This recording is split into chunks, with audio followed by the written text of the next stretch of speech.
सीताराम सीताराम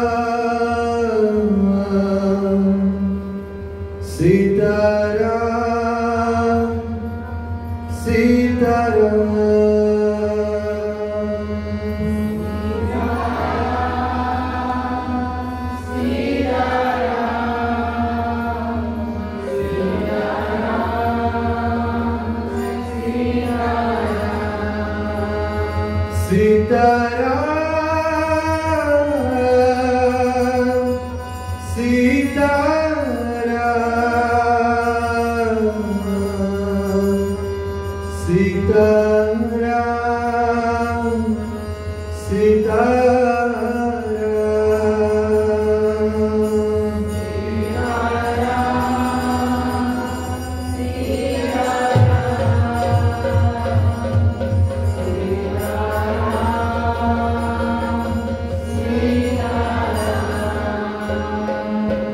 सीताराम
पिता गौर प्रेमानंदे।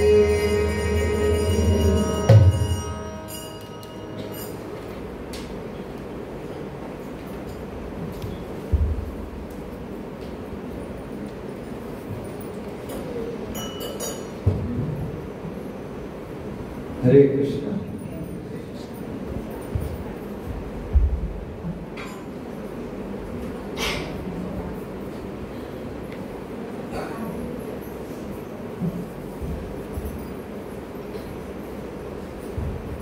ओम अज्ञानतिमिरन्धस्य ज्ञानाञ्जनशलाकया चक्षुरुन्मीलितं येन तस्मै श्रीगुरवे नमः। श्रीचैतन्यमनोभीष्टं स्थापितं येन भूतले स्वयं रूपः कदा मह्यं ददाति स्वपदान्तिकं। वन्देऽहं श्रीगुरु श्रीयुतापदकमलं श्रीगुरुं वैष्णवांश्च। श्रीरूपं साग्रजाता सहगणं रघुनाथान्वितं तं सजीवं साद्वैतं सावधूतं परिजनसहितं कृष्णचैतन्यदेवं श्रीराधा कृष्णपादा सहगणा ललिता श्रीविशाखान्वितांश्च। नमो विष्णुपदाय कृष्णपृष्ठाय भूतले श्रीमते भक्तिवेदान्त स्वामिनिधि नामिने। नमस्ते सरस्वती देवे गौरवाणी प्रचारिणे निर्विशेष शून्यवादी पाश्चात्य देशतारिणे। हे कृष्ण करुणा सिंधो दीनबंधो जगत्पते गोपेश गोपिकाकांत राधाकांत नमोस्तुते। तप्तकांचन गौरांगी राधे वृंदावनेश्वरी वृषभानुसुते देवी प्रणमामि हरिप्रिये। वाञ्छाकल्पतरुभ्यश्च कृपासिन्धुभ्येव च पतितानां पावनेभ्यो वैष्णवेभ्यो नमो नमः। जय श्री कृष्ण चैतन्य प्रभु नित्यानंद श्री अद्वैत गदाधर श्रीवासादि गौर भक्तवृंद। हरे कृष्णा कृष्णा कृष्णा हरे हरे हरे राम राम राम हरे हरे। हरे कृष्णा कृष्णा कृष्णा हरे हरे हरे राम राम राम हरे हरे। हरे कृष्णा कृष्णा कृष्णा हरे हरे हरे राम राम राम हरे हरे।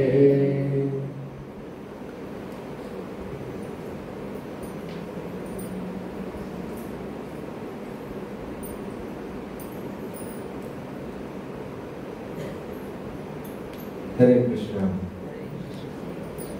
अंतर्राष्ट्रीय कृष्ण भावनामृत संघ तथा श्रीला प्रभुपाद की ओर से इस्कॉन मोर्जी आप सभी का यहाँ पे स्वागत करता है। तो 2 दिन की आपने बहुत मधुर कथा सुनी श्रीमान अतुलिता प्रभु जी से। तो प्रभु जी ने बहुत ही सुंदर तरीके से राम कथा का श्रवण कैसे करना चाहिए और राम कथा क्यों श्रवण करने के बाद हमारे जीवन में ये बदलाव आ जाता है।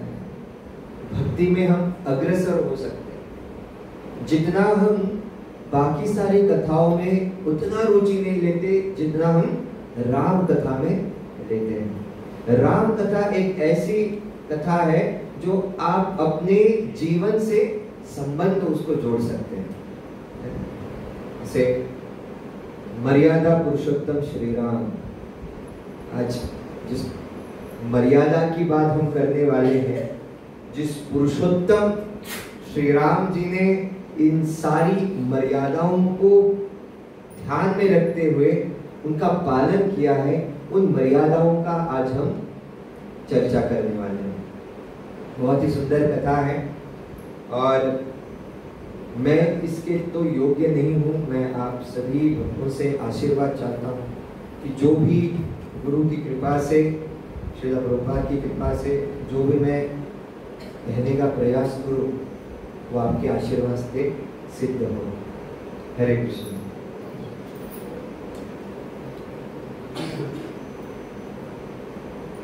ये वो समय है जब दशरथ महाराज उन्होंने कैकेयी को 2 वरदान दिए थे। और ये 2 वरदान कब दिए गए थे? जब वो देवताओं के मदद के लिए स्वर्ग में गए थे। और उस समय उन्होंने ये बताया कि जिस प्रकार से ये युद्ध चल रहा है, दशरथ महाराज 10 दिशा से युद्ध करते हैं और असुरों के एक बाण से दशरथ महाराज जो है बेहोश हो जाते हैं और उनको मारने वाले होते हैं। तब कैकेयी जो है वो देखती है कि दशरथ महाराज के रथ का एक पहिया जो है टूटा हुआ है।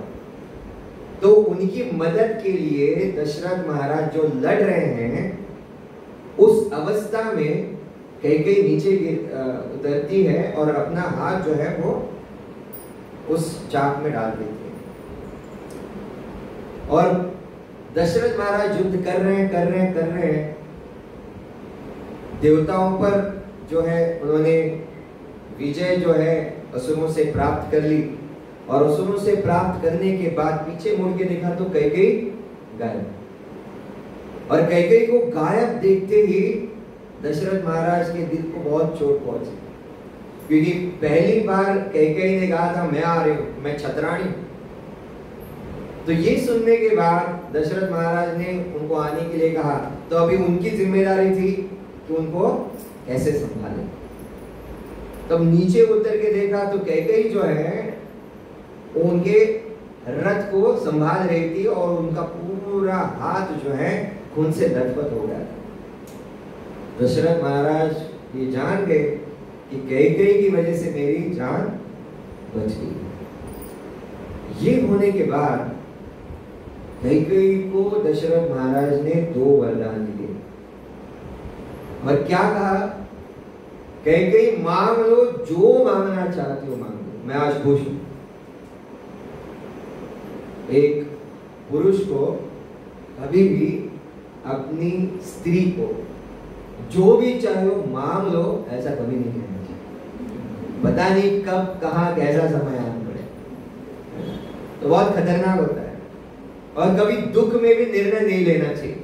सुख में आप निर्णय लेते हो वो भी खतरा है, दुख में निर्णय लेते हो वो भी खतरा है। तो कुछ लोग होते हैं इंडिया जीत गई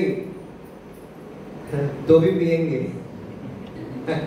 और इंडिया हार गई तो ज्यादा पिएंगे। तो पीने के लिए वो खाली मौका ढूंढते रहते हैं। तो कैकेयी ने कहा कि मैं जो हूं, मुझे तो अभी जरूरत नहीं है, मैं जब समय आएगा तब मैं आपको बताओगे? देखिए, इसको समय होकर बहुत साल हो गए। क्या होता है ना, कुछ बातें पति पत्नी के जो बीच होते हैं, दिस इज एटिकेट है ना, ये इसको नहीं बताता, ऐसा नहीं है, ये हर एक पति पत्नी का विषय होता है। जो पति और पत्नी के बीच बातें होती है, कॉन्फिडेंशियल बातें, सीक्रेट बातें, तो तीसरे व्यक्ति को जाके नहीं बतानी। बात समझ में आ गई? पति पत्नी के बीच जो कॉन्फिडेंशियल बातें होती है, तो तीसरे व्यक्ति को जाके नहीं बताना है। नहीं तो क्या होता है, जो रामायण हुआ। तो ये कई बहुत खुश थी और उसने जाके मंथरा को बताया। पता है, दशरथ महाराज मुझसे बहुत खुश हुए और उन्होंने मुझे 2 वरदान दिए। मांग लिए क्या? नहीं, समय आएगा ना तब मांग लूंगी। कई बोली, कई भूल भी गई, मंथरा ने याद रखा। और ये समय कब था? जब ये ऐलान किया गया कि राजा श्री राम, उनका राजाभिषेक होगा। तो ये भाग के दौड़ के चली आ गई और कई को कहने लगी, तो पागल हो गई है, ऐसी लेटी रहेगी तो नौकरानी बन के रह जाएगी, है ना? ये उनकी चाल है। एक ही रात में उन्होंने प्लानिंग किया, और वो प्लानिंग भी कैसा, देखो, जब तुम्हारा बेटा यहाँ पे नहीं है, जानबूझ के उन्होंने ये प्लानिंग किया। कौशल्या से ज्यादा कैकेयी राम को ज्यादा प्रिय है। लेकिन अगर संगति गलत होना और गलत व्यक्ति से आप गलत सुनते हो ना, तो सत्यानाश अवश्य भावी। आप कितने भी अच्छे हो, लेकिन गलत लोगों के मुख से जो भी आएगा वो विष ही आएगा, वो प्यार नहीं आएगा। इसलिए कैकेयी ने ये बताया कि राम तो मेरे ही है और कौशल्या से ज्यादा तो मैं उनसे ज्यादा प्रेम करती हूँ। तू पागल है, तुझे समझ में नहीं आता है उनका प्लानिंग क्या है। वो तुम्हें नौकरानी बनाएंगे और राजा जैसे ही रामचंद्र होगा, कौशल्या को वो स्थान मिलेगा और तुझे कुछ नहीं मिलेगा। देखिए, वही बात बार बार रिपीट करने से क्या होता है, उस व्यक्ति को विश्वास होना शुरू हो जाता है। इसलिए हमेशा सावधान रहिए ऐसे लोगों से। अगर कोई व्यक्ति किसी व्यक्ति के बारे में बुराइयां कर रहा है, तो कितना तक हमें उस व्यक्ति के कही हुई बात पर विश्वास करना है। सुनी हुई बात पर विश्वास करना बहुत धोखादायक होता है, क्योंकि जिस व्यक्ति के बारे में आप गलत सुनते हो, वही इमेज आपके दिमाग के सामने खड़ी हो जाती है और उसी नजर से आप उस व्यक्ति को देखते हैं। हुआ है आप लोगों के साथ?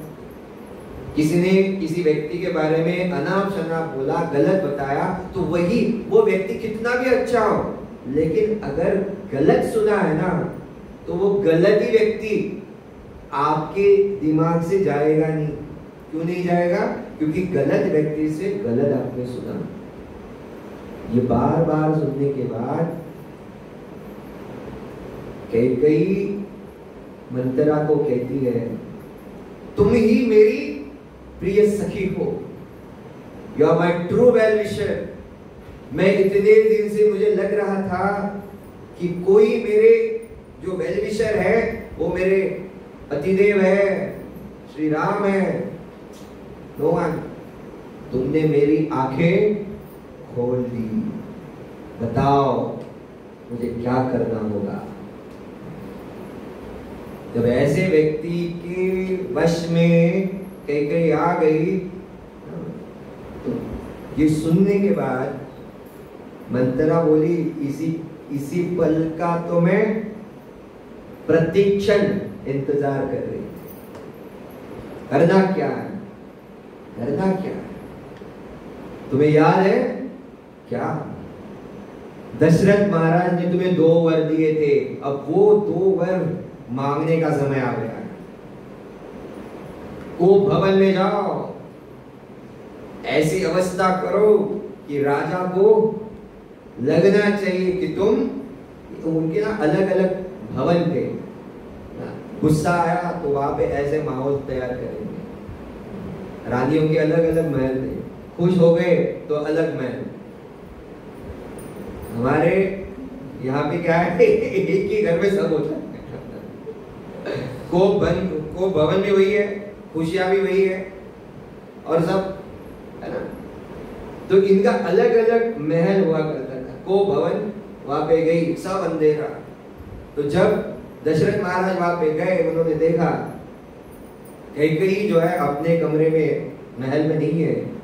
सेवक ने बताया वो भवन में। दशरथ महाराज सोचे क्या किया मैंने ऐसा क्या किया जिसकी वजह से ये कोप भवन में। कोप का मतलब समझ में आया? किसी के कहने से, किसी के करने से गुस्सा आ जाता है और उस व्यक्ति के बारे में आपको भड़काया जाता है। ये बहुत खतरा है।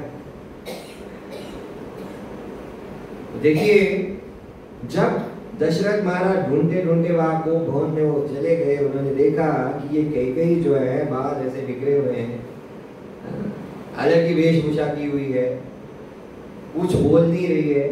वहां पे दशरथ महाराज गिड़गिड़ा कर बोल रहे हैं, पत्नी के सामने घुटनों के बल गिड़गिड़ा कर बोल रहे हैं, हुआ क्या है वो तो बताओ। तो कहने लगी, आपने जो मुझे 2 वर दिए थे, हाँ उसका क्या, वो समय आ गया है। हाँ बोलो, तुम्हें चाहिए तो मैं अपनी जान भी दे सकता हूँ। आपकी जान नहीं चाहिए। अपनी जान नहीं चाहिए, क्या चाहिए? आपके दिल का टुकड़ा। दिल का क्या? पहला जो वर है वो मेरे पुत्र भरत को उसका राज्याभिषेक होगा। ठीक है, मेरे राम इतने भी नहीं है कि वो भरत को राज्याभिषेक से हटा देंगे। और दूसरा राम को 14 वर्ष वनवास। जैसे ही ये दशरथ महाराज ने सुना वो धड़म से नीचे गिर। आपने ऐसा सोचा भी कैसे प्रभु श्री राम को मैं वनवास भेजूंगा और बिना श्री राम के मैं यहाँ पे जी सकता? ठीक है, तुमने कहा कि भरत को उसका राज्याभिषेक करेंगे, राम को नहीं मान लेते हैं, लेकिन कैसे मैं मान लूं कि मैं श्री राम के बिना जी नहीं सकता? आपसे होगा या नहीं ये बताओ। देखिए, जब ऐसे वचन दिए जाते हैं ना, रघुकुल रीत सदा चली आए, प्राण जाए पर वचन। तो ऐसी रीत चली आई, अगर आपने वचन दिया है तो आपको वचन का पालन करना पड़ेगा। तुम इतनी निष्ठुर कैसे हो सकती हो? राम तो तुम्हारे प्रिय है, तुम राम के खिलाफ ऐसा कट कारस्थान कैसे कर सकती हो? मैं सोच भी नहीं सकता कि आप ऐसे भी कह सकते हो। तो दशरथ महाराज बार बार कैकेयी को कह रहा है कि आप इसको रोक सकते हैं, मैंने आपसे मांगा है, आपको इसको पूरा करना है। अगर आप पूरा नहीं कर सकते ना तो रघुकुल की रीत को कलंक लगेगा कि देखो दशरथ महाराज ये अपने वचनों का पालन नहीं कर पाया। हे दुष्ट स्त्री, तुमने इस प्रकार से वचन मानकर बहुत बड़ा अपराध किया है। मैं तो बहुत बड़ा अपराधी हूं। श्री राम जी को एक दिन पहले बता दिया गया था, रात को ही, कि आपका कल राज्याभिषेक होगा, और उसी रात को उनको बुलावा भेजा। उससे पहले सीता और श्री राम बैठे हुए थे, खुशी थी, कल राज्याभिषेक है, दोनों बातचीत कर रहे हैं।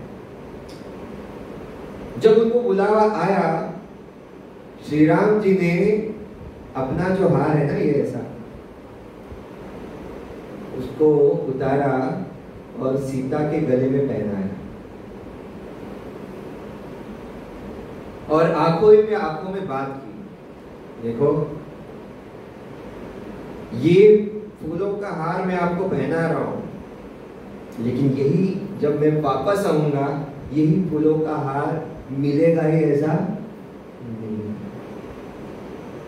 कांटे भी रह सकते हैं। और ये कैसी बात हो रही है? आंखों ही आंखों में। ये प्रेम की निशानी है। बहुत बार बोलकर प्रेम जो बताया नहीं जाता वो केवल दर्शन मात्र से देखकर ही प्रेम को व्यक्त किया भी जाता है।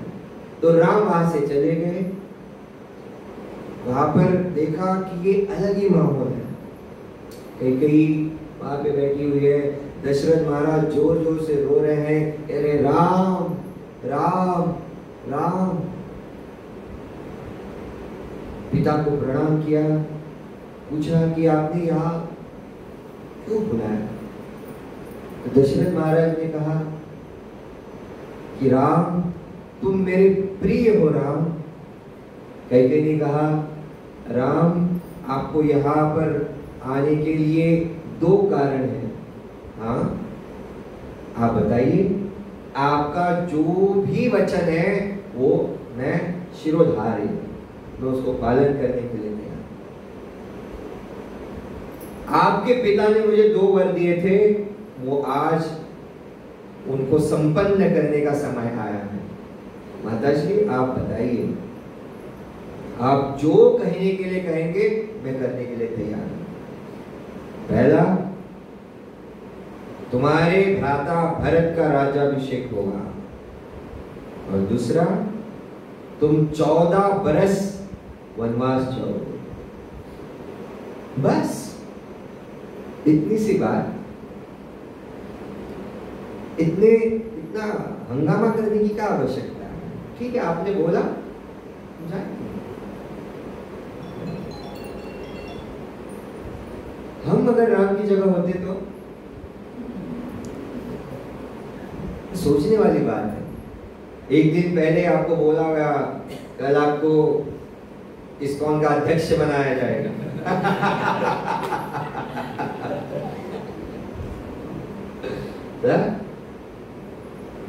पूरे इस्कॉन का आपको अध्यक्ष बनाया जाएगा, और रातों रात निर्णय आता है आपको झाड़ू पोछा ही करना है। यही निशानी है भक्तों की। तृणादपि सुनिचेन तरोरपि सहिष्णुना अमानीन मानदेन कीर्तनीय सदा। एक भक्त बता रहे थे, जहां पे राधानाथ स्वामी महाराज जी ने बताया कि अगर एक भक्त प्रेसिडेंट है, एक मंदिर का बहुत बड़ा प्रेसिडेंट है, और उस प्रेसिडेंट को बोला गया कि आपको कल से इस स्थान से हटाया जा रहा है, आपको वही सेवा करनी है, झाड़ू पोछा। अगर वहां पर रहकर उसकी चेतना केवल सेवा की है, जहां पे वो प्रेसिडेंट था, वहां से उतरने के बाद भी वही कर रहा है कि सेवा ही करनी है, झाड़ू पोछा ही करना है, that means he is a true devotee। लेकिन वहां से उठा के उसको यहाँ पे आया, अरे मैं तो प्रेसिडेंट था, मैं कैसे झाड़ू पोछा करूं? तो ये भावना क्या सिद्ध करती है कि जो पोस्ट के लिए आप इतने दिन सेवा कर रहे थे, वहां से हटाने के बाद क्या हुआ? पोस्ट खत्म, सेवा खत्म। ये बहुत इंपॉर्टेंट है कि जब हम यहाँ पे अपने आप को दास कहते हैं, भगवान महाराज जी ने हमें जो टाइटल लिया है दास का मतलब क्या है? कि मैं आपके सेवकों के दास का दास हूं। गोपीर भक्तिर पद कमलयोर दास दास दासानु दास। तो ये बात जब हम समझते हैं, प्रभु राम जी के इस आचरण से, इस चरित्र से ये समझते हैं, फाइनली क्या है? सेवा करना है, चाहे वो प्रेसिडेंट हो या फिर झाड़ू पोछा करने की हो। अगर आपकी चेतना अच्छी है कि वहां पे रहकर भी मुझे सेवा करनी है, यहाँ रहकर भी मुझे सेवा करनी है, तो कोई भी आपको सेवा करने से रोक नहीं सकता। श्री राम जी जब सीता मैया के पास आ जाते हैं, श्री राम जी का जो चेहरा था उसको कहते हैं स्थित प्रज्ञ। स्थित प्रज्ञ का मतलब क्या है? जिस प्रकार से वो गए थे उसी चेहरे से वो आए थे, है ना? अगर आप खुश हो गए तो आप डांसिंग, अगर आपके जीवन में दुख आया तो आप क्या, कैसे होता है चेहरा आपका? आप सबको हंस हंस के बताते हैं क्या? हंस हंस के बताओ, नहीं बताए। स्थित प्रज्ञ का मतलब होता है दुख और सुख, उसमें बैलेंस देखना, संतुलित रहना। सीता मैया को बताया कि आपको आपके ससुर और आपकी सास की सेवा करनी है। सीता सोचने लगी, ये क्या अलग बात है क्या? सास और ससुर की सेवा करनी है। राम जी ने कहा, कल मैं यहाँ से प्रस्थान कर रहा हूँ। कहाँ? 14 वर्ष के लिए वनवास। सीता को थोड़ा अलग लगा। अभी अभी मैंने सुना कि मेरे स्वामी का राज्याभिषेक होगा, और अभी मैं सुन रही हूँ कि मेरे स्वामी कहाँ जा रहे हैं? वनवास जा रहे हैं। और एक दो दिन के लिए ये नहीं जा रहे, वो 14 साल के लिए जा रहे हैं। तो उन्होंने कहा, मेरी माँ और पिताजी ने कहा कि जो भी होगा आपको अपने पति के साथ रहना है, किसी भी सिचुएशन में, किसी भी अवस्था में। राम जी बार बार समझा रहे थे, सीता मैया सुनने के लिए तैयार नहीं। लेकिन स्त्री का एक कटु शब्द रहता है ना, वो मर्द के अहंकार को क्या कर देता है? हिला देता है। सीता मैया ने एक ऐसा शब्द कहा, ऐसा सेंटेंस कहा, मेरे पिता ने ऐसे व्यक्ति से शादी की है जो चूड़ियां पहनता है, जिसने चूड़ियां पहनी हुई है। राम ने कहा, टका आ जाओ तुम मेरे साथ। अब राम निकले, उनके पीछे सीता निकली, और लक्ष्मण कैसे छूटे? तो लक्ष्मण जो है वो भी निकलने लगे। अब मैं राम के बिना रह नहीं सकता, तो मैं भी चला। तो उससे पहले वो ऐसा कैसे हो गया? आपको वनवास कैसे हुआ? मैं जाऊंगा, मैं दशरथ महाराज को पूछूंगा कि आप ऐसा अन्याय कैसे कर सकते हैं, मैं कैकेयी को पूछूंगा। राम जी का एक ही स्टेटमेंट रहता है, खुद शांत रहो, है ना? पिता के कहने के पीछे और माता के कहने के पीछे कुछ तो उद्देश्य है, इसलिए हम जा रहे हैं। तुम्हें आना है तो आओ, तो ये जो तुम कह रहे हो ना, इसके लिए तुम योग्य नहीं हो। तो जब ये बातें हो जाती है, राम की बातें सुनते हैं, ये होने के बाद राम, लक्ष्मण और सीता, इन तीनों ने अपने जितने भी आभूषण हैं उनका त्याग किया। इन्होंने जितने भी अपने अच्छे अच्छे अलंकार प्रधान ऐसे वस्त्र हैं उनको छोड़ दिया। सीता ने जीवन में कभी इस प्रकार के वस्त्र भी नहीं देखे थे। और ये कैसे वस्त्र थे? जो छाले रहती है ना पेड़ों की, उस छाल से पूरे अपने शरीर को उन्होंने ढाक दिया। और यहाँ पे मेटेड हेड का मतलब क्या है? ऐसे कि आप कभी उसको इससे कोम नहीं कर सकते 14 बरस तक। तो आप समझ सकते हैं कि प्रभु श्री राम अपने माता और पिता के शब्दों का पालन केवल दिखाने के लिए नहीं, अपने कर्तव्यों का पालन करने के लिए वो कर रहे हैं। मर्यादा पुरुषोत्तम। अब जंगल में वो गए, उसके बाद की जो कहानी है अतुलिता प्रभु ने आप लोगों को बताई है, बहुत सारी कहानियां वहां। तो आज जो हम कथा सुनने वाले हैं वो ये है कि भरत महाराज जब अपने नैनीहाल थे, नैनीहाल मतलब जान रहे, मामा के यहाँ, नाना के यहाँ, वहां पर जब वो थे तब इस अयोध्या में क्या हो जाता है कि जैसे राम, लक्ष्मण और सीता चले जाते हैं वनवास, वनवास जाने के बाद पिता दशरथ ने, शरीर से वो थे जिंदा, लेकिन वो इस गॉन। राम राम राम कई को बार बार विनती की, उसकी जगह मैं जाता हूं, आप कुछ भी करो, राम करो। राम नहीं जाना चाहिए, मैं राम के बिना जी नहीं सकता। तो धीरे धीरे धीरे धीरे धीरे उनकी शारीरिक अवस्था, उनकी मानसिक अवस्था इतनी नीचे गिर जाती है कि वो मृत्यु हो जाती है। और ये मृत्यु कब होती है?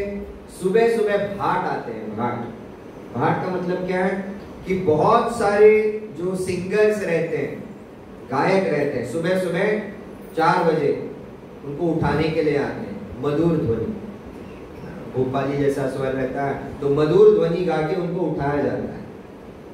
तो बहुत देर हो गया, राजा उठे नहीं, तो उन्होंने देखा कि राजा की हालचाल नहीं हो रही है। पता चला कि राजा ने अपना दम तोड़ दिया। वो जोर जोर से चिल्लाकर जाके उन्होंने राजियों को बताया, मंत्रियों को बताया, सब लोग दौड़ के आए, देखा कि राजा ने अपना शरीर त्याग दिया है। कैकेयी रोने लगी, कौशल्या रोने लगी, सुमित्रा रोने लगी, और कैकेयी के बारे में बहुत सारे अयोध्यावासी जो है कहने लगे इसका जो कारण है वो केवल कैकेयी है, इस कैकेयी की वजह से ये सब हो गया है। सब रोने लगे, सब रोने लगे। अब देखिए, इतना बड़ा राजा,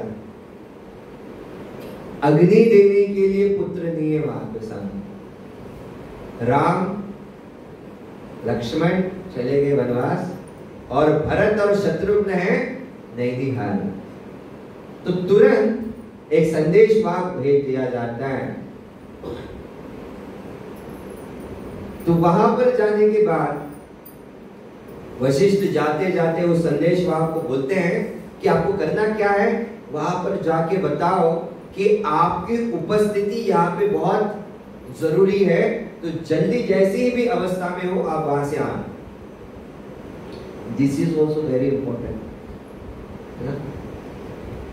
तो हमारे गोवा में थोड़ा बहुत होता है कि अगर कोई चल बसा है किसी की साइड का, बहुत क्लोज है, तो वहां पर जाके उनको डायरेक्टली बताते नहीं है कि वो चला गया। उनको बताते हैं आपको बुलावा भेजा है, आपकी अर्जेंसी है, तो आप आ जाओ। तो कुछ होता है ना, इंट्यूशंस रहते हैं। इंट्यूशन मतलब जानते हैं कि आपको भी लगता है कि कुछ तो इमरजेंसी है, ऐसे कोई बुलाएगा नहीं। तो भरत महाराज को भी एक दिन पहले सपना है, और उन सपनों में उसने क्या देखा कि बहुत सारे ऐसे कार्य हो रहे हैं जो नहीं होना चाहिए। तो उन्होंने देखा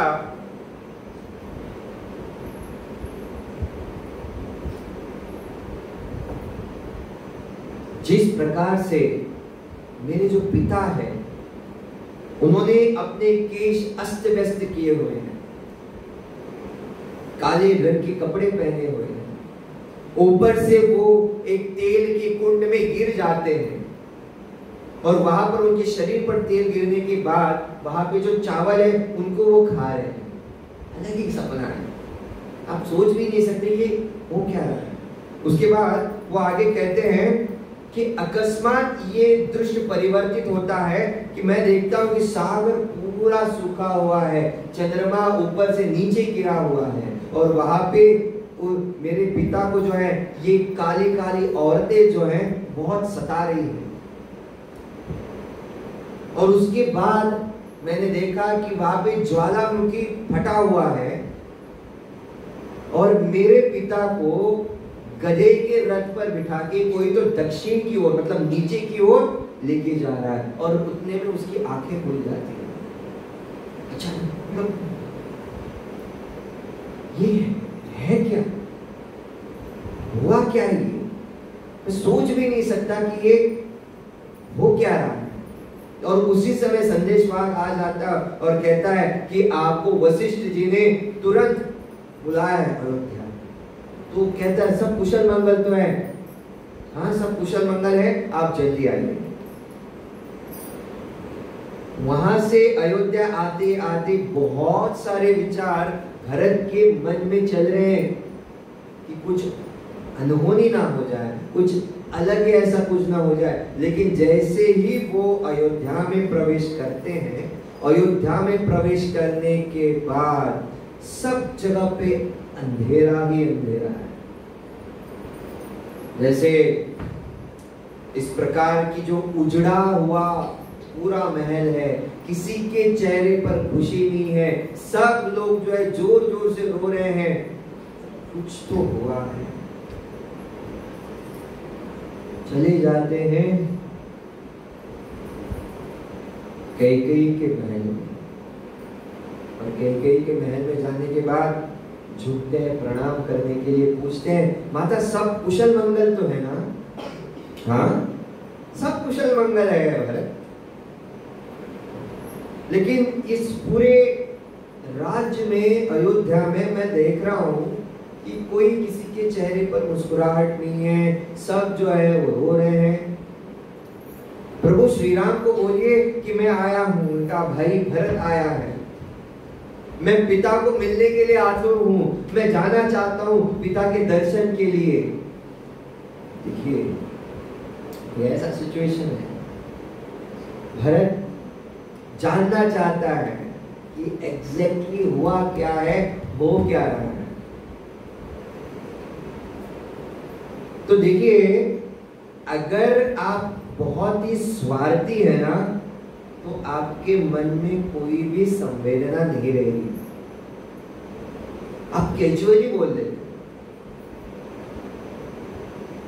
कैकेयी ने भरत को कहा कि तुम्हारे पिता तो 1-2 दिन पहले चले गए। हाँ, चले गए। जैसे उन्होंने सुना मूर्छित होकर गिर गए। ऐसे कैसे हो सकता है? अब हमें छोड़ के पिताजी इतने जल्दी जा भी कैसे सकते हैं? तो उन्होंने मेरे लिए कुछ संदेश रखा है क्या? हाँ, रखा है ना। आपको इस पूरे अयोध्या का राजा बनना है। राजा बनना है, ये कैसे संभव है? भला प्रभु श्री राम के होते हुए मैं राजा कैसे बन सकता हूं? क्योंकि जो बड़ा बेटा होता है वो राजा होने के लायक होता है। बड़ा बेटा, अरे राम तो चले गए 14 बरस वनवास। क्या पिताजी चले गए, राम चले गए वनवास? ये क्या बोल रही है आप? और ये हुआ कैसे? कौन जिम्मेदार है इसका? अब कैकेयी को लगा अब कुछ तो होने वाला है। उसको लगा था कि जैसे वो सुनेगा कि वो राजा बनेगा और राम चला गया तो वो खुश हो जाएगा। इसका पूरा विपरीत परिणाम यहाँ पे वो देख रही थी।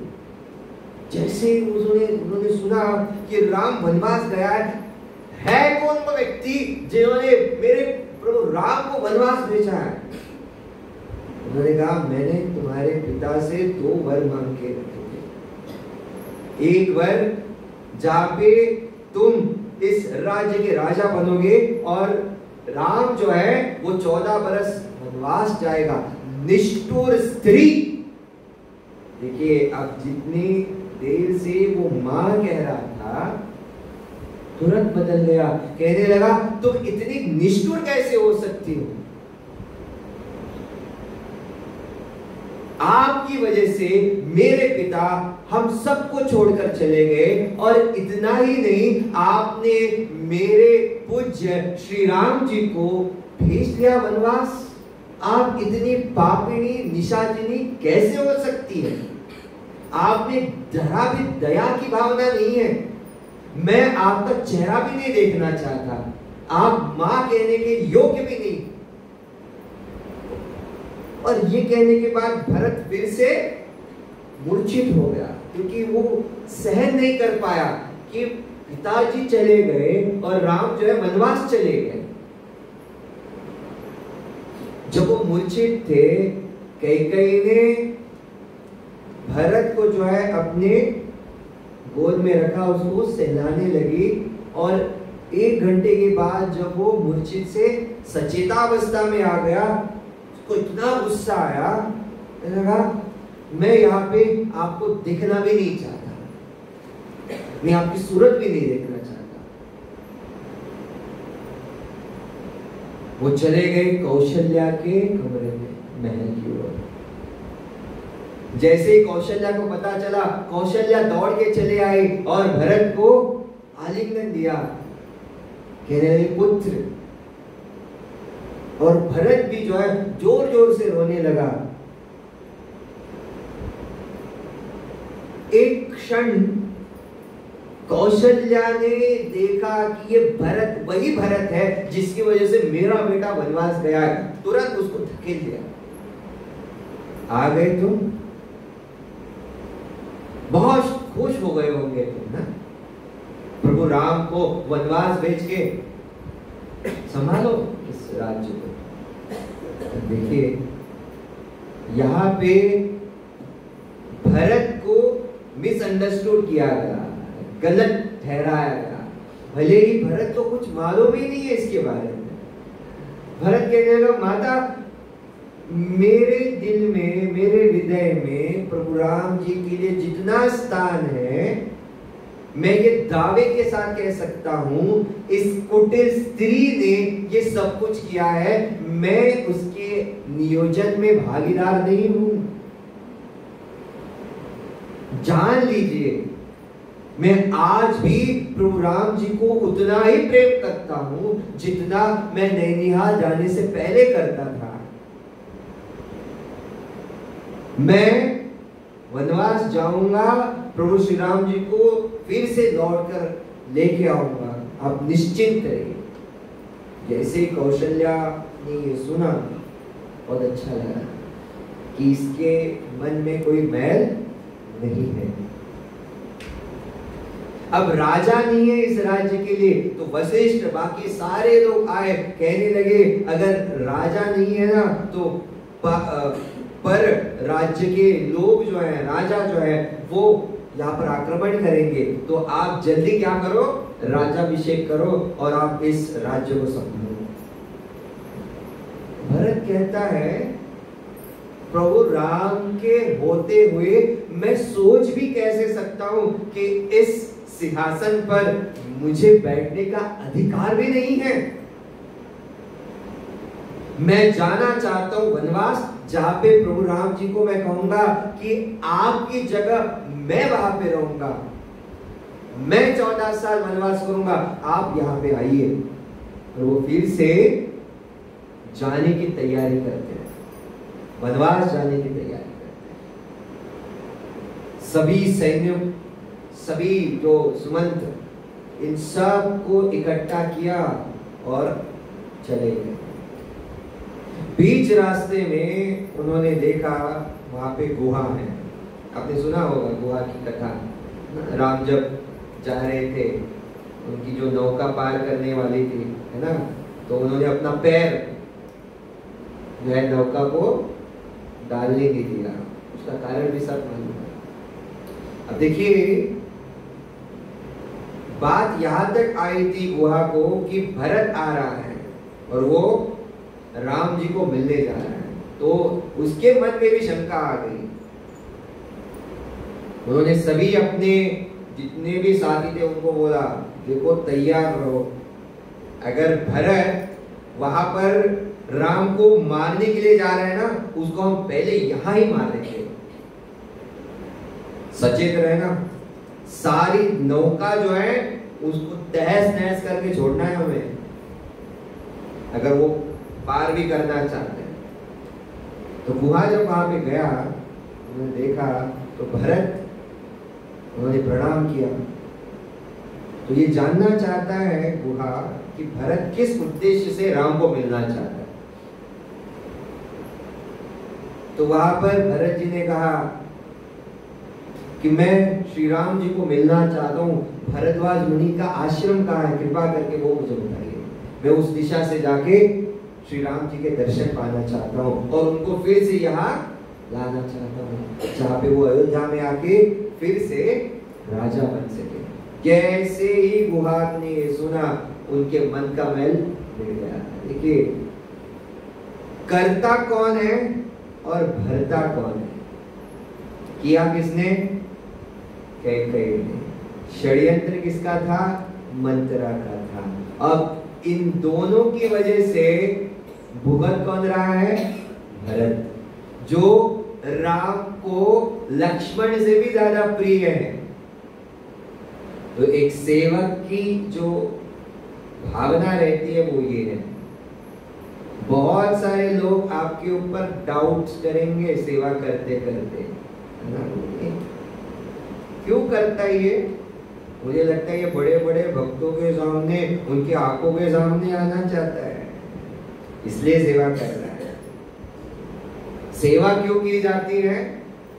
ताकि आपकी सेवा को देखकर भगवान खुश हो जाए। समझ में आया? सेवा क्यों की जाती है? निस्वार्थ भाव से सेवा क्यों जाती है? जिसकी वजह से भगवान आपको देखे। तो गुहा को पूछा कि मेरे राम, इन्होंने यहाँ पे रात बिताई थी, कहाँ थी? जगह दिखाई। जैसे ही गुहा उन्होंने दिखाया कि वहां पे जो कुचली हुई घास थी, वहां पर प्रभु श्री राम और सीता मैया वहां पे लेटे। जैसे ही ये देखा, भरत के मन में इतनी पीड़ा हुई, इतना दर्द हुआ, कहने लगे जो राम इतने बहुत मखमली ऐसे गद्दी पर सोए, वो राम आज इस घास पर सोए, और वो भी किसकी वजह से? मेरी वजह से। और लक्ष्मण खड़े खड़े ही वहां पर उनकी रक्षा करता रहा। अब गुहा ने सब सैन्यों को और भरत को वहां पे उठाया और दूसरे दिन सुबह उन्होंने भरद्वाज मुनि के आश्रम की ओर उनको मार्ग दिखाया। अब भरद्वाज मुनि, उन्होंने देखा कि बहुत बड़ी सेना आ रही है और उनके साथ भरत भी है। उनके मन में भी शक आया, ये भरत अब क्यों आया? तो भरद्वाज मुनि, आप जानते भरद्वाज मुनि कौन है? हमारे जो विमान है ना, विमान संशोधन भरद्वाज मुनि ने किया। तो भरद्वाज मुनि, उन्होंने भरत को पूछा कि यहाँ आने का आपका प्रयोजन क्या है? क्या तुम्हारे मन में राम को मारने के लिए कोई कुटिल कारस्तान तो नहीं है? देखिए, एक एक जगह पे भरत की टेस्ट हो रही है, परीक्षा हो रही है। भरत को इतनी ठेस पहुंची, कहने लगे मैं विनती करता हूं आपसे कि मैं राम को मारना नहीं चाहता, मैं तो उनका दास हूं, मैं तो उन्हें केवल यहाँ फिर से अयोध्या में उनको राजाभिषेक के लिए फिर से वहां पे प्रस्थापित करने के लिए, बुलाने के लिए आ रहा हूं। यहाँ भरद्वाज मुनि ने देखा कि इनके साथ उनकी माएँ भी आई। तो यहाँ पे उन्होंने पहचान कैसे करे जानते हैं? भरत ने कहा ये दशरथ नंदन की माँ कौशल्या है, श्री राम जी की माँ कौशल्या है, ये लक्ष्मण की माँ सुमित्रा है, और ये कुटिल स्त्री है जिसकी वजह से मेरे भैया राम जो है वनवास गए। यहाँ पर हम देख सकते हैं कि बार बार किसी व्यक्ति को प्रताड़ित करना, अपमानित करना अच्छा नहीं होता। कई समझ गई कि मेरे हाथों बहुत बड़ा अपराध हो गया है, तो जो प्रिय व्यक्ति है एटलीस्ट उसके मुख से तो मैं सुनना नहीं चाहती, लेकिन यही हो रहा है। कभी सोचा भी, सपने में भी नहीं सोचा था कि भरत के मुख से ये सुनना पड़ेगा। भरद्वाज मुनि ने कहा देखो ऐसा नहीं है कि कैकेयी की वजह से वो वनवास गए हैं, इससे पहले ही ये भविष्यवाणी हुई थी कि राम जो है वो वनवास जाने वाले हैं, कैकेयी केवल निमित्त मात्र है। कैकेयी को अच्छा लगा क्यों अच्छा लगा? उसको मेरी वजह से सब हो रहा है, नहीं मेरी वजह से नहीं, आकाशवाणी हुई थी ना।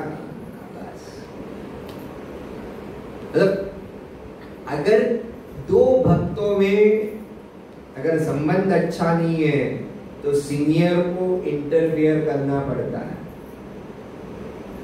ये एटिकेट है। दो भक्तों में संबंध अच्छा नहीं है तो ये उसको ब्लास्फेम कर रहा है, वो उसको ब्लास्फेम कर रहा है, ये दे तो बेच दो, मैं 40 तो 40 तो मैं 60 तो 60 तो अरे समझता क्या है? अरे हम दास हैं भूल गए, हम सेवक हैं भूल गए, और क्या आया? अहंकार।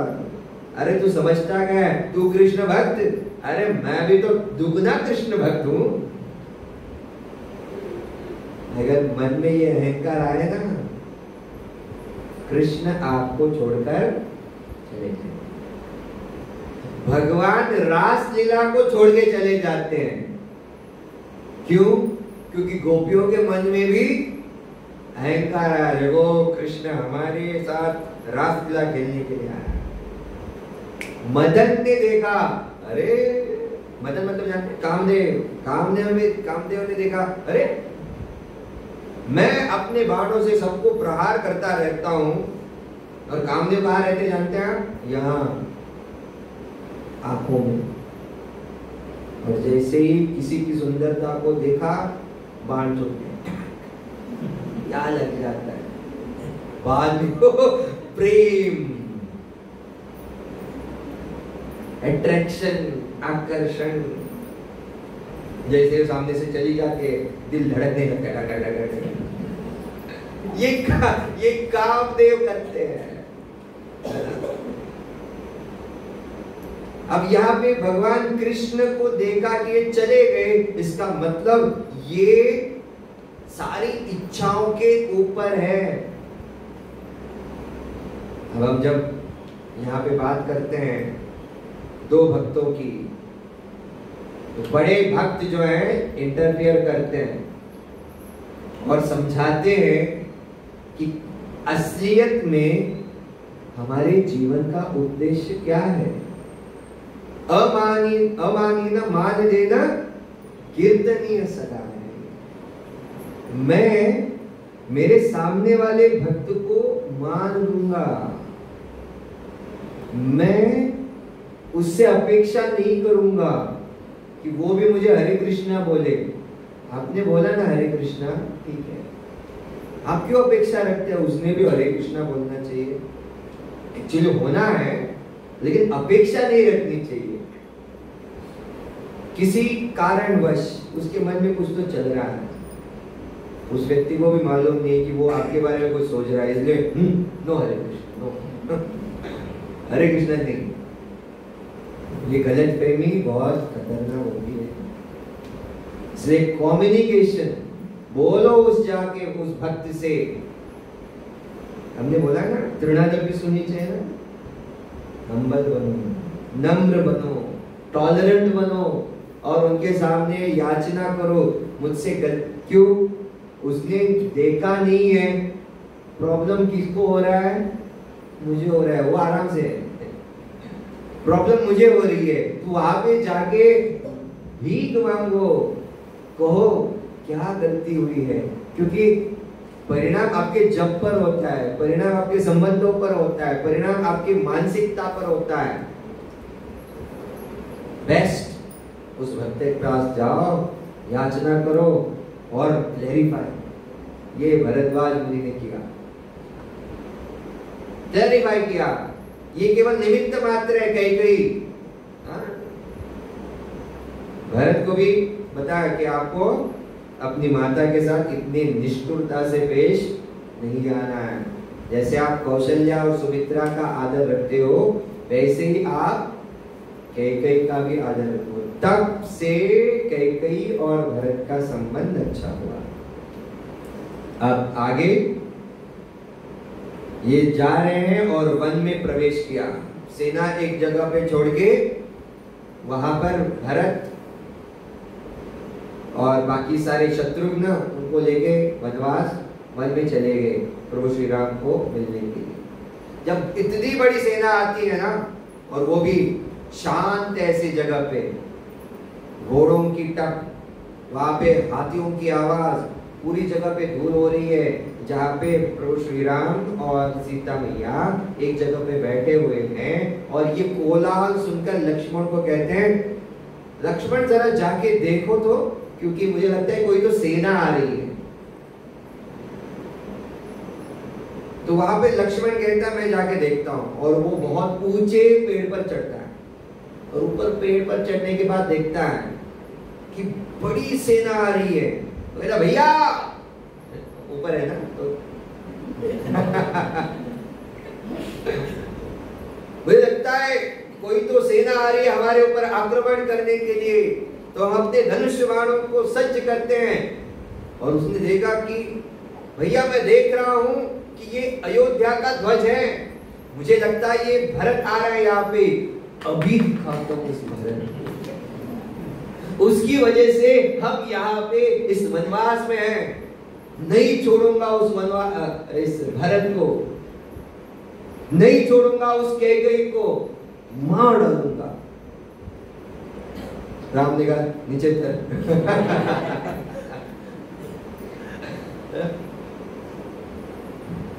पहली बात, तुम जो कह रहे हो ना कि भरत ऐसा ऐसा करेगा, तुमसे ज्यादा भरत मेरा प्रिय है, एक बात।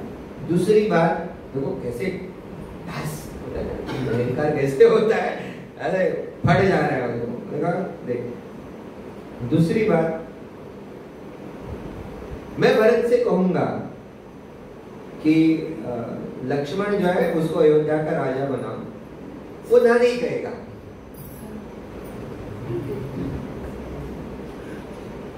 है क्या है?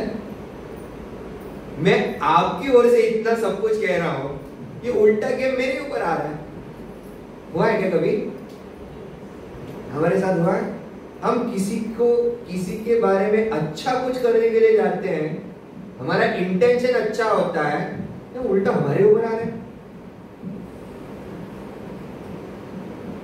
हम अगर भरत महाराज की जगह होते तो क्या होता? देखा सेवा के ऊपर हम सेवा कर रहे हैं, और कोई तो आ रहा है बार बार कह रहा है, ऐ प्रभु यूजलेस, अरे देवा कुछ नहीं है, ये वो बार बार ऑलवेज फाइंडिंग फॉल्ट्स, केवल गलतियां ही ढूंढ रहा है। हम कहेंगे जपमाला, तुझे इसको नजी पीड़ित है, जय प्रभुपाद, तुका नो है, आई am going, I am living. कितना टॉलरेट कर रहे हैं? कौशल्या से, वशिष्ठ से, गुहा से, भरद्वाज मुनि से अब लक्ष्मण भी। इतने लोगों से मिसअंडरस्टैंडिंग और हर एक को जवाब देना, यार मैं राम को मारना नहीं, मैं राम को ले जाने आया हूं। तो जैसे ही भरत आ जाते हैं, तुरंत आने के बाद जैसे ही राम को वो देखते हैं, जैसे उन्होंने जटा धारण किया है और छाल के जो वस्त्र परिधान किए हैं, सीता को देखते हैं, लक्ष्मण को देखते हैं, वही मूर्छित पड़ जाते। क्या प्रेम है ये, किसको कहते हैं प्रेम। हमने अभी किसी को देखा बहुत दिनों के बाद, कभी मूर्छित होकर गिरे क्या? कोई गिरता है ऐसा कि हमारा उस व्यक्ति के लिए उतना प्रेम नहीं होता जितना होना चाहिए। और प्रेम हम केवल भगवान के प्रति ही रख सकते हैं। ये भौतिक जो प्रेम रहता है ना, कुछ पल के लिए रहता है। जिस वजह से राधा गोविंद स्वामी महाराज कहते हैं अपने लेक्चर में, अमेरिका में एक घंटे में एक पति अपनी पत्नी को फोन करके बोलता है आई लव यू। दिन में 6 बार तो बोलना चाहिए। कितने बार? 6 बार बोलना चाहिए। 5वीं बार बोला और 6वीं बार नहीं बोला तो वो डाउट। एक बहुत बड़ा सर्वे किया गया। क्या सर्वे किया गया? सारी ऐसे माताओं को इकट्ठा किया गया और उन्होंने कहा कि आपने अपने पति को आई लव यू कब कहा था? क्या कहा? आपने अपने पति को आई लव यू कब कहा था? एक ने सारे जवाब दिए। तो आप क्या करो ना, अपने पति को मैसेज भेजो, क्या आई लव यू। एक ने मैसेज भेज दिया, रिप्लाई आने शुरू हो गए। क्या चाहिए? तो बिना कुछ हेतु आप आई लव यू नहीं बोलेंगे ना, है ना? कहाँ जाने का प्लान है क्या? पैसे खर्चा करने है क्या? बताओ। आई लव यू हम जानते हैं। लास्ट मैसेज बहुत खतरनाक था। Who is this?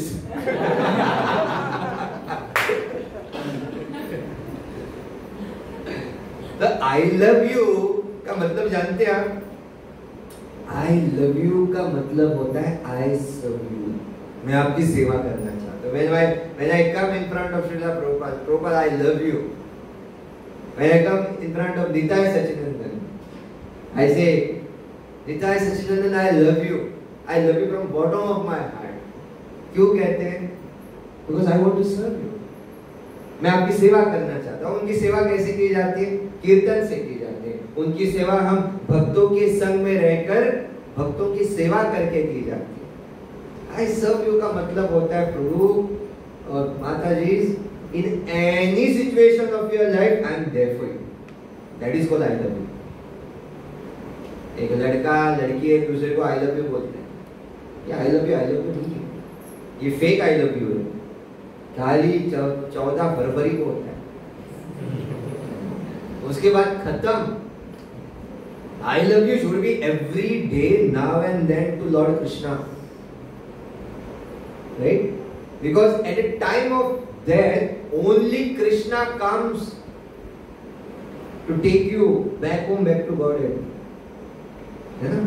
आप किसी भी परिस्थिति में हो, भगवान कहते हैं कि मैं तुम्हारे साथ रहूंगा, जीने के साथ भी, जीने के बाद भी। This is important. क्योंकि हमने शरीर धारण किया है, हम भौतिक शरीर में हैं, कभी ना कभी इस भौतिक शरीर को छोड़ के जाना है। आगे कौन देखेगा? पति आ सकता है, पत्नी आ सकती है, बच्चे आ सकते हैं, पैसा आ सकता है। क्या आ सकता है हमारे साथ? नथिंग। जैसा जीव आया है वैसा जीव चला जाएगा। और आगे जो लेके जाने वाला है उसको अगर हम भूल गए, वो देख रहा है कब आप उसको आई लव यू बोल रहे हैं। Krishna I love you like. आपको जीवन में अगर प्रेम करना ही है ना, भगवान कृष्ण से प्रेम करो। जीवन का एक ही उद्देश्य। चैतन्य महाप्रभु आए, क्यों आए? राधा रानी, उनके बाकी जो सखीगण हैं, उन्होंने जिस प्रकार से उस कृष्ण प्रेम को अनुभव किया, भगवान कृष्ण कह रहे हैं कि इनको देख के मुझे कुछ हो रहा है। क्या हो रहा है? कि वो कृष्ण का प्रेम अनुभव कर रहे हैं, लेकिन मैं खुद कृष्ण हूं, लेकिन मुझे वो अनुभूति नहीं हो रही है। इसलिए चैतन्य महाप्रभु के रूप में वो आ जाते हैं और उनका भाव क्या है? राधा और कृष्ण। भले ही वो राधा कृष्ण है, साक्षात भगवान है, लेकिन एक भक्त के रूप में आते हैं वही प्रेम को उसकी अनुभूति करने के लिए। अब भरत महाराज वहां पे आते हैं और आने के बाद जैसे ही वो मूर्छित होकर फिर से चेतनावस्था में आ जाते हैं, इतने जोर जोर से रोने लगते हैं, आलिंगन देके प्रभु श्री राम को कहते हैं कि आप आइए अयोध्या, मैं आपको ले जाने आया हूं और मैं यहाँ पे रहूंगा आपकी जगह, मैं आपके वचन को ऐसे जाने नहीं दूंगा। हमारे जो पिता है उनके वचनों का पालन मैं करूंगा, आप जाओ ना। राम जी ने खाली अपनी दृष्टि जो है ना लक्ष्मण की ओर की, बस पेड़ पर चढ़ गया था ना ये मार डालूंगा, ये करूंगा, वो करूंगा, आंखों में ही बोल दिया। समझ गए कौन कितना प्रिय है और कौन कितना क्या करना चाहता है। यहाँ पे प्रभु श्री राम जी भरत जी को पूछने लगे कि आप यहाँ पर माताओं को छोड़ के, पिता को वहां पे अकेला छोड़ के यहाँ पे क्यों आए? सब कुशल मंगल तो है ना? राज्य में कुछ ऐसी बातें हो गई है जिसकी वजह से तुम्हें यहाँ आना पड़ा। अब राज्य में कौन कौन सी ऐसी बातें हैं जिनकी यहाँ पर प्रभु श्री राम जी उल्लेख कर रहे हैं, उनको मैं थोड़ा पढ़ना चाहूंगा।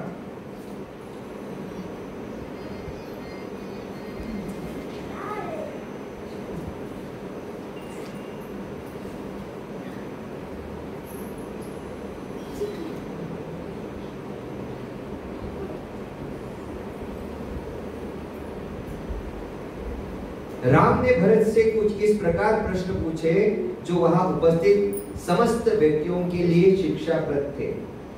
मेरे प्रिय भरत, यह जानो कि जहां धर्म का पालन होता है वह साम्राज्य अवश्य ही समृद्ध होगा। क्या राज्य में ब्राह्मणों, ज्येष्ठों तथा देवताओं को उचित आदर व सम्मान दिया जा रहा है? क्या राज्य में स्त्रियों का सम्मान किया जाता है और क्या वे सुरक्षित है? क्या विवादों का विपक्ष समाधान होता है? मुझे आशा है कि तुम राजा के निम्नलिखित 14 दुर्गुणों से अस्पृश्य हो। एक राजा का क्या कर्तव्य होता है यहाँ पे बताया? धर्म का पालन करना, स्त्रियों की रक्षा करना और ब्राह्मणों को उनको भी उनकी रक्षा करना, ये बहुत राजा का कर्तव्य है।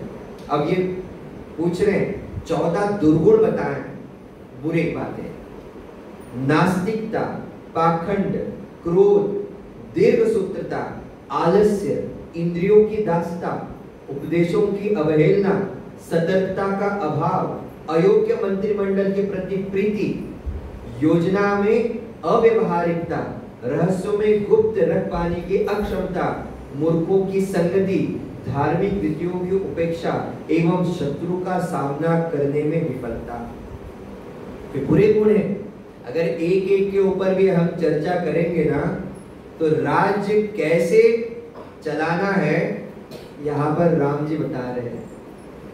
ये हमारे अपने जीवन में कैसे उतार सकते हैं। नास्तिक कोई व्यक्ति है, या आप यहाँ पे बताया जाता है कोई केवल इंद्रियों का दास है, पाखंड कर रहा है, क्रोध कर रहा है, आलस्य कर रहा है। मान लीजिए कुछ ऐसे प्रोफेशंस हैं, मैं नाम नहीं लूंगा, कुछ ऐसे प्रोफेशंस हैं जहां पे वो बोलते हैं पालक पिता,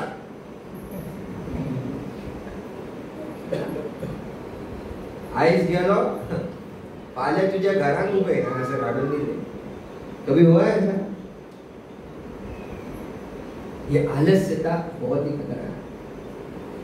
यहाँ पे ये सब कुछ हो जाने के बाद, कुशल मंगल पूछने के बाद, प्रभु श्री राम जी पूछते हैं कि पिताजी कैसे हैं?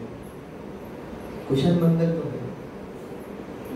से ये सुना भरत जोर जोर से रोने लगे, कहने लगे भैया पिताजी हमें छोड़कर चले गए। जैसे श्री राम जी ने सुना ये, श्री राम जी मूर्छित हो गए। अद्भुत प्रेम है। हम बोलेंगे यार रामायण में सब मूर्छित ही हो रहे हैं क्या? If you love that person, you will understand the true meaning of that love. उनसे बिछड़ के, उनसे दूर रहकर क्या यातना होती है। और जो व्यक्ति, अभी देखिए, जो व्यक्ति हमारे सामने है, अभी हम बात कर रहे हैं, हमारा संबंध अच्छा है, तुरंत पता चलता है कि 2 घंटे में स्नो है, it's gone। जाते जाते एक्सीडेंट हुआ, जाते जाते हार्ट अटैक आया, जाते जाते। हर रात जब आप सोते हैं, सोने के बाद जब हम सुबह उठते हैं तो क्या देखते हैं? आंखें जब खुलती है तो क्या देखते हैं? मैं जिंदा हूं। क्योंकि लोग कुछ ऐसे हैं जो रातों रात गए हैं। कौन? प्रभुपाद कहते हैं पदम पदम यत् विपदाम न तेषां, every step there is a danger, है ना? Every step there is a danger. आपको पता नहीं है कौन सा डेंजर कहां पे आपकी प्रतीक्षा कर रहा है। इसलिए जब भी हम भगवान कृष्ण की भक्ति करते हैं, भक्ति में आते हैं, जितना हम निर्भर होते हैं भगवान के ऊपर, कृष्णा से I am going to protect you. Chaitanya चरण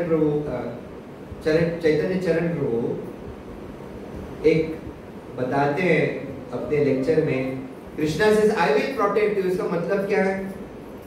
हमारे मन में क्या रहता है? I will protect you means what? माझे तू पैसे काय करू नका, असं तसे डोर वाढे जायला। I will protect what? Your body. I will protect everything. भगवान कृष्ण कहते हैं I will protect your soul, not your body. I will protect your soul, क्योंकि आने से पहले भी तू मेरे पास था, जाने के बाद भी तू मेरे पास आएगा।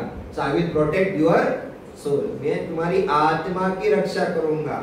शरीर तो एनीवेज चलने वाला, लेकिन हमारी धारणा क्या रहती है? हमें चाहिए वैसे आपको प्रोटेक्शन भगवान ने देना चाहिए।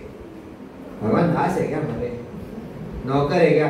भगवान मेरा प्लानिंग ना ऐसा प्लानिंग करूंगा ना, अगर मैं गाड़ी से गिर भी गया ना तो थोड़ा ही लगना चाहिए, ज्यादा नहीं लगना चाहिए। मतलब ऐसे हाथ टूटे पे कौन देखेगा? That is not protection.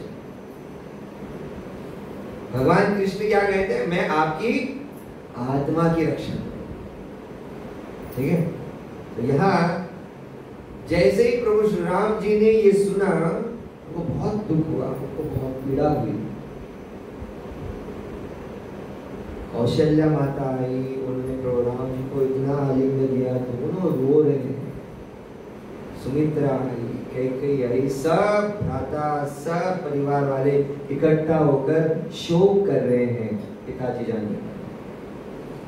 वहां पर एक पास में नदी है, वहां पे फिर से अपने पिता को वो जल तर्पण करते हैं, गई हुई आत्मा के लिए वो जल तर्पण करते हैं। और भरत के मन में फिर से आ जाता है कैकेयी की वजह से। वो इतना आसान नहीं है। जो मिसअंडरस्टैंडिंग हुई है ना किसी भक्त के प्रति, या तो उसकी खुद की माँ है, इतना आसान नहीं है, क्योंकि एक भक्त ने एक गलती की जिंदगी भर याद रखी, उसको मिटाई नहीं मिटती।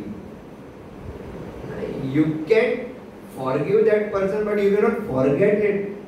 हम भूल नहीं सकते, किया है तो किया है, भूल सकते हैं क्या? नहीं भूल सकते। तो ये बहुत महत्वपूर्ण है। तब फिर से प्रभु श्री राम जी बताते हैं, अभी यहां से पता चलता है प्रभु श्री राम त्रिकाल ज्ञानी है। तो कहते हैं देखो, कैकेयी की जब दशरथ महाराज से शादी हुई थी ना, उनका हाथ उनके हाथ में देते हुए उनके पिता ने कहा, कैकेयी के पिता ने, कि इनका जो बेटा होगा ना वही राज्य का राजा होगा। ये वचन उन्होंने दिया था। अभी इनके जन्म से पहले प्रभु श्री राम जी को कैसे मालूम है ना? अब फिर से वो कैसे खड़ा होता है। तो ऐसे भी भगवान के भक्त और भगवान के बीच बीच में ऐसे जो उपदेश देते हैं अपने जीवन में उतारने का प्रयास करना चाहिए। नहीं तो क्या है ना, अगर किसी के बारे में आपने कुछ ऐसी कटुता रखी और आपके हाथ में ये कोयला जलता रहेगा, और ये जब कोयला आपके हाथ में है, दर्द किसको हो रहा है? हमें खुद को ही हो रहा है। बेस्ट उपाय क्या है? पानी डालो उसके ऊपर, बुझा दो, and go ahead, let go situation कहते हैं उसको पकड़ के रखोगे ना, जिंदगी आगे बढ़ेगी नहीं। हमारा उद्देश्य जीवन में एक है, हम इस भौतिक जगत में भगवान कृष्ण से हटकर स्वतंत्र होकर यहाँ पर एंजॉय करने के लिए आए हैं। अगर आपने ये जान लिया, ये समझ लिया कि मैं भगवान का पार्षद हूँ, भगवान का अंश हूँ, मेरा कार्य है भगवान के पास कैसे जाना है, और भगवान के पास अगर मुझे जाना है तो चैतन्य महाप्रभु कहते हैं, ध्यान से सुनिए, दो बातें। 2 दिन का हमने सेमिनार किया है ना जपा के ऊपर। हरे कृष्ण महामंत्र करते वक्त केवल हरे कृष्ण को ही सुनो, है ना? यहां वहां ध्यान जाएगा, खींच के लाओ फिर से जप करो, खींच के लाओ फिर से जप करो। ये ध्यान भटकना ये मन का कार्य है, लेकिन उसके ऊपर है बुद्धि। बुद्धि कहती है नहीं, और उसके ऊपर होती है आत्मा। इस आत्मा के पोषण के लिए ये रिस्क हमें लेनी है। हरे कृष्ण महामंत्र जब हम करते हैं तो हमें क्या सुनना है? हरे कृष्ण ही सुनना है। इतना रेस्टलेस रहता है ना माइंड। आपने जब शुरू करते हैं, ये जब खत्म होने से पहले ही आपकी जो उंगली है ना दूसरे माला को पकड़ने के लिए जाती है। हरे कृष्ण कृष्ण कृष्ण हरे हरे, हरे राम राम राम हरे हरे। लॉक करो। जब आप एक महामंत्र बोलते हो ना, लॉक करो उसको। Hare Krishna Krishna Krishna Hare Hare, Hare Ram Ram Ram Hare Hare. Then go next. तभी तो शुद्धिकरण होगा। जपा कंप्लीट करना और जपा फिनिश करने में क्या अंतर है?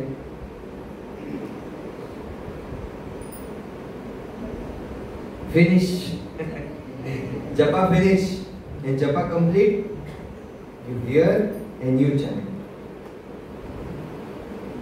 अब भरत महाराज जो है वहां से जाने के लिए तैयार नहीं है। कह रहे हैं नहीं आपको आना पड़ेगा। राम जी कह रहे हैं नहीं आपको जाना पड़ेगा।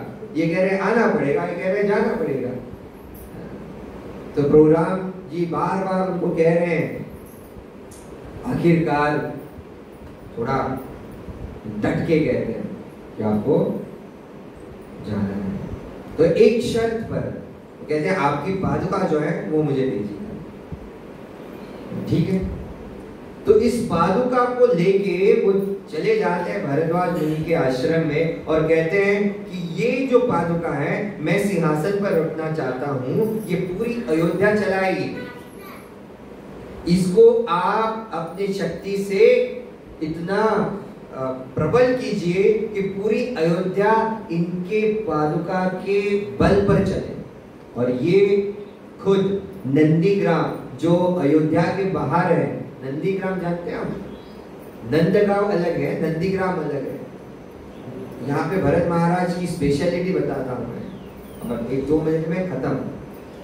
नंदीग्राम यहाँ पे उन्होंने इस प्रकार से अपनी व्यवस्था की थी। उन्होंने देखा प्रभु श्री राम जमीन पे सोते हैं, मैं उनकी बराबरी नहीं कर सकता। उन्होंने बहुत नीचे स्तर पर जाने के लिए उनको खुदाई की और वहां पे नीचे वो जाके सोते थे। अब हवा भी नहीं है, आज भी गुफा है वहां पे अयोध्या में। अगर आप जाते हो वहां अयोध्या के बाहर आज भी गुफा है, वहां पे भरत महाराज जाके सोते थे और सुबह 2 बजे उठते थे। अगर आप ठंडी के मौसम में अयोध्या जाओगे आपको कुछ दिखाई नहीं देता, पूरा मतलब इनर वगैरह सब कुछ पहन के जाना पड़ता है। ये सुबह 2 बजे जाते थे। क्यों जाते थे जानते हैं?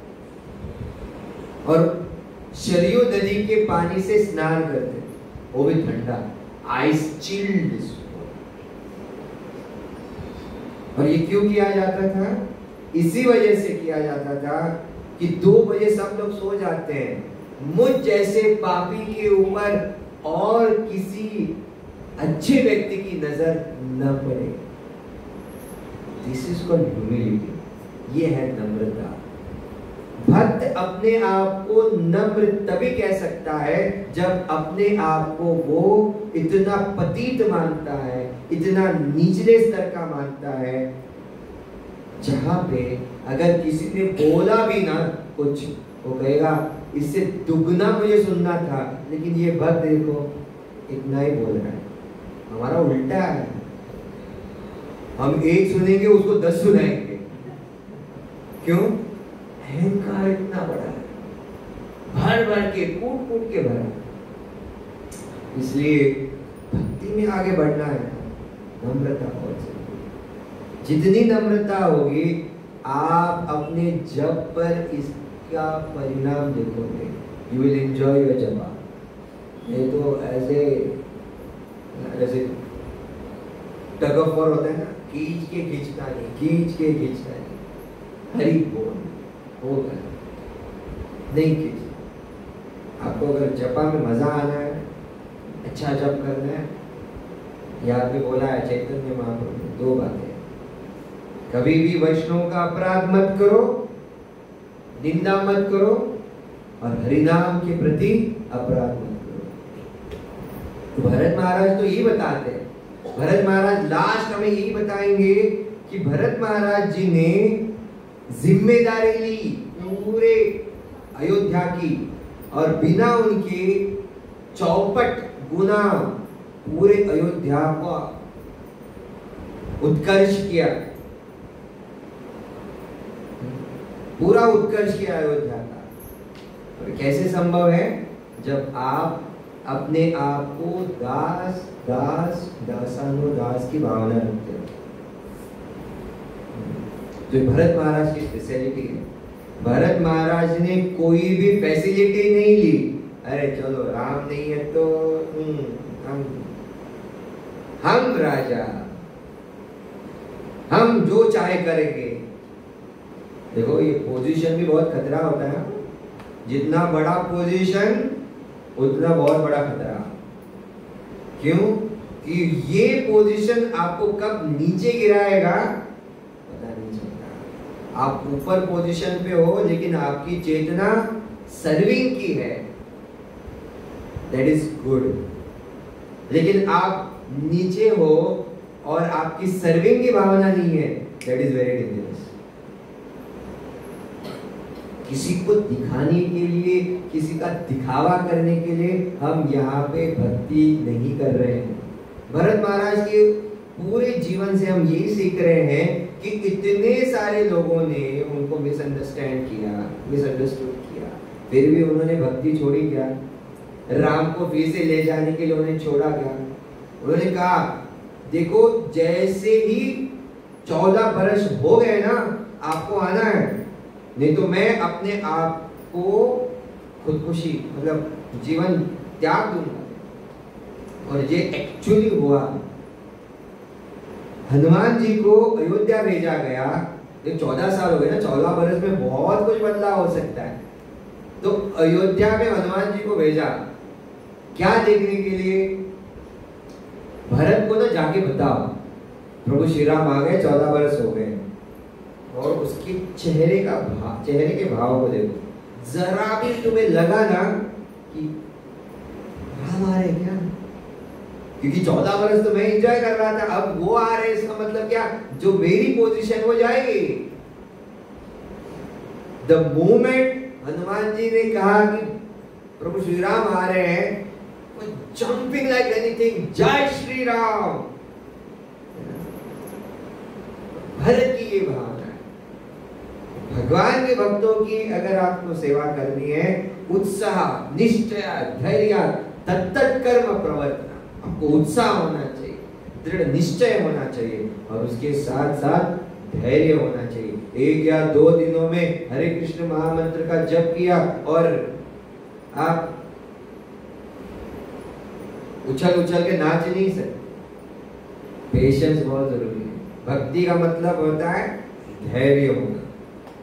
तो आज भरत महाराज के इस पूरे चरित्र में हमने देखा कि एक भक्त को अपनी भक्ति नहीं छोड़नी चाहिए। कुछ भी हो जाए, कुछ भी हो जाए, भक्तों का संग त्याग मत करना, हरिनाम का त्याग मत करना। ठीक है? भरत महाराज जी से हम यही सीखते। तो आप इतना समय निकाल के यहाँ पर आज हमारी अंतिम राम कथा की ये रात्र है, ये कथा बहुत चलती रहेगी। एक कथा के अंदर कथा है, कथा के अंदर कथा है, बहुत है। तो कल यहाँ पे संडे फेस्ट नहीं है, आपकी जानकारी के लिए। कल वास्को में प्रोग्राम है, तो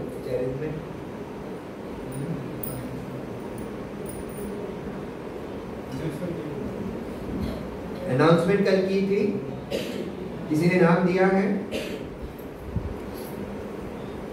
अच्छा, आपने यहाँ पे नाम के बारे में सुना, अपना नाम नहीं दिया। जो भी भक्त आना चाहते हैं वो अपने स्वखुशी अपने व्हीकल से आ सकते हैं, क्योंकि ज़्यादा नंबर रहता है तो हम व्हीकल का अरेंजमेंट कर सकते हैं। जहाँ पे हमारी गौर पूर्णिमा का सेलिब्रेशन हुआ था चिकाली में वास्को, वहाँ पर। तो बहुत बहुत धन्यवाद आप सभी भक्तों का जो आज राम कथा सुनने के लिए यहाँ पर आए। हरे कृष्ण। सियावर रामचंद्र की जय।